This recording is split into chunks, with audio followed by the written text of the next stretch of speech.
The roots. Alright, Gerda, good morning. Môre, Hoe gaan- môre. Nee, hou vas my suster. Hoe gaan dit vanoggend met jou? Baie bedankt. Ek kan nie vir jou hoor. Ek dink jy moet maar hierdie mikrofoon gebruik vir my. Vriendin, as jy nie omgee nie. Nee. Gerda is just moving to the other microphone and just you can pull it towards you. Good morning, Siswam.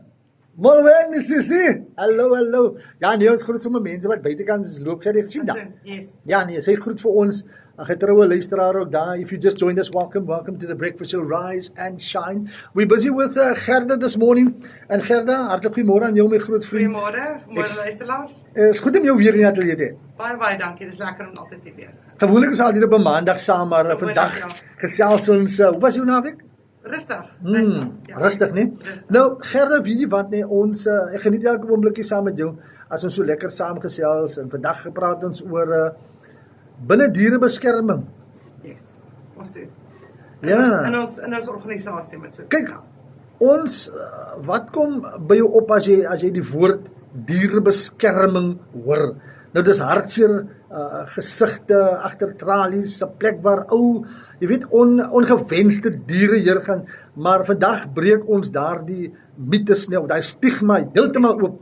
Ons breek hom oop, nee, ons praat ons werp die lig op die ware werk wat toegewyde skuilingspersoneel en vrywilligers in ons gemeenskappe doen. Kom lag jy vir my. Die Afrikaans is baie goed vanmôre. Van my vertaling. Jou vertaling is baie goed, ja. Wil ek maar die waarheid praat? Gerda, luisteraars, Gerda het hierdie saak vir my in Engels gegee en nou vertaal ek dit soos ons gaan. Baie goed. Vertaal ons dit. Gerda, hoe sou jy sê op daai vraag? Weet jy wat, baie mense dink, soos ek sê, hulle dink altyd die arme gesiggies agter tralies en Yes, al daai goedjies, maar ek dink die DBV's en kan ek sê welsynorganisasies, dierewelsorganisasies het al so met die moderne tyd verbeter.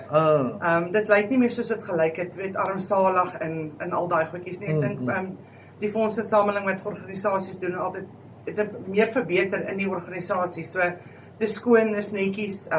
So jy nou die veiligheid en al daai goedjies. So wat jy nou basies sê die dierebeskermings, jy weet is 'n hartseer storie, nee. Dit is. Maar vir baie mense en vir baie plekke lyk dit hopeloos, nee. Ja, maar die werklikheid is baie moderne goed as dit gebeur al in die tyd nou. Ja. Nou die fokus is altyd op rehabilitasie, nee. Huisvestiging, verryking en die daaglikse mediese sorg, opleiding en liefde, baie belangrik. Ek weet as jy onsself vat, ons die Gardner DBV, ons het 'n kliniek, ons het kennel, kan ek sê animal care is ons hulle noem, ons het ons kennel manager, sy sê natuurlik het alles vlot verloop. Ons kliniek, as daar siek en beseerde diere inkom, ons op het. En dan ook ons aannemende diere. Jy weet hulle het ons, kan ek sê ons speelplek aan die agterkant, hulle is vry. Dit is permanent buitekant.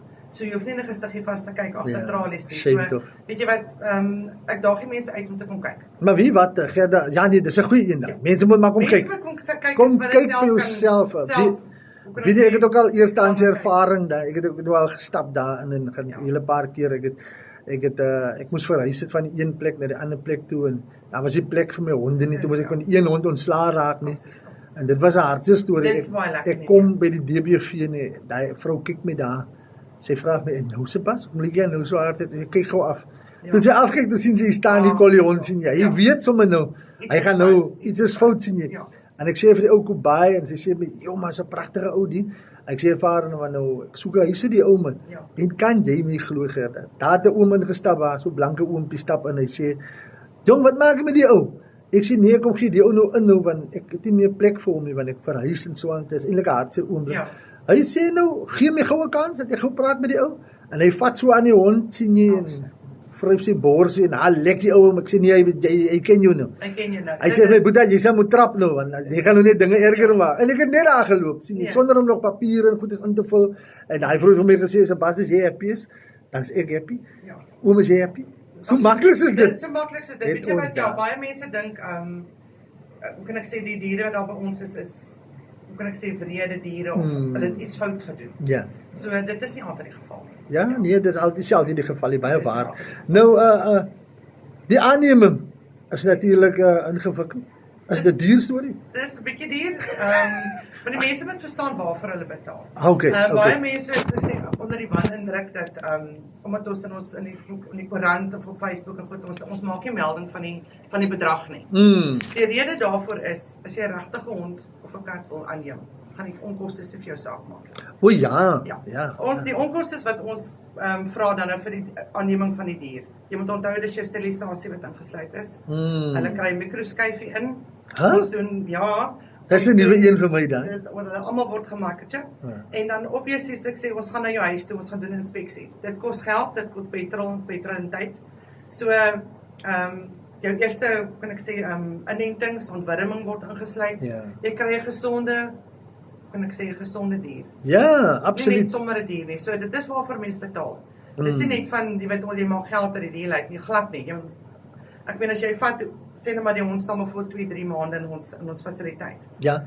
Daar is nie wins wat ons daarop maak. Nee, jy niks. betaal vir die sterilisasie, die inenting, ontwurming en die mikroskyfie. En jy is 'n gesonde hond. En natuurlik word die hond versorg terwyl die hond by julle is. Terwyl daar by ons is. So ons maak nie wins uit die deal uit. Gerda, ek wil julle nou nie goed maak nie, maar ek het nou al gesien hoekom diere daar in. Jy kry diere wat brandmaar is, jong. Dit anders is verwaarloos en ek het gesien daar was 'n pitbull daar. Ek het julle gevolg op Facebook ook nie en daar was 'n pitbulletjie wat daar gekom het wat in gevegte en sulke goed was, maar baie verwaarloos en so meer.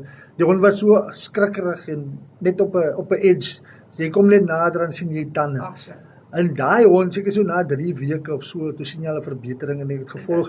En toe ons weer die hond sien, toe spring die hond saam een van die trainers daar asof hy wil hy weggaan van die DBV af. Dis baie lekker daar by ons. Ek dink as 'n paar van die diere kom praat, hulle seker gesê, hoorie so ek bly hier so ek maar nie saam gaan nie. Dis presies wat ek nou vir jou wil gesê het. Nou, wil met onthou ons het soos ek sê volunteers. Wat ons dan nou elke week weekliks met die honde kom stap om werk. Ons het 'n animal behaviorist. Wat definitief wat inkom, is daar's miskien 'n hondjie is wat ons bietjie twyfel hoe hy gaan reageer byvoorbeeld met kinders of met mense of met ander diere, kry ons hom in. So hulle almal gaan deur kan ek sê assessment.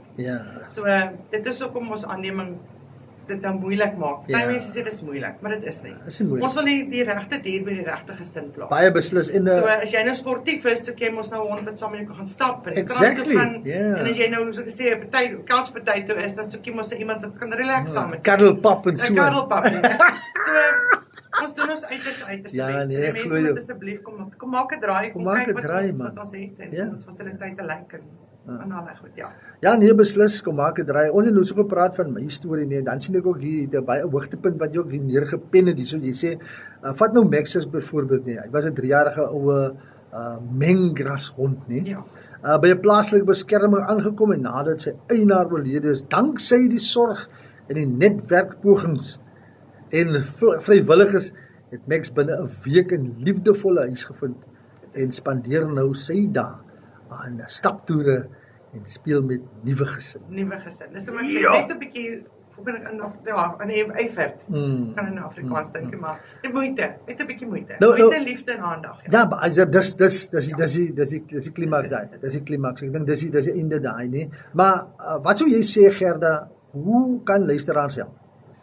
Weet jy wat? Kom maak ons 'n draai. Okay.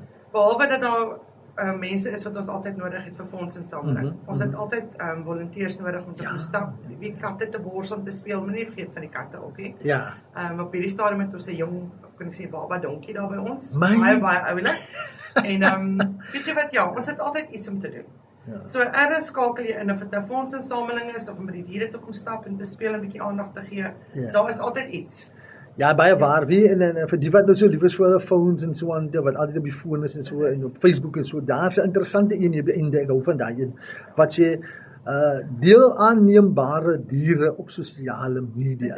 So sê maar net die DBV se page man, jy weet nooit vir wie kan dit dalk raakloop of sien nie, en dan sê jene kyk hierso, ons kan doen met nog 'n enetjie of social media. Social media is powerful, né? Baie powerful. Enige laaste woorde van jou kant af Gerda voor ons vir advertensie breek gaan?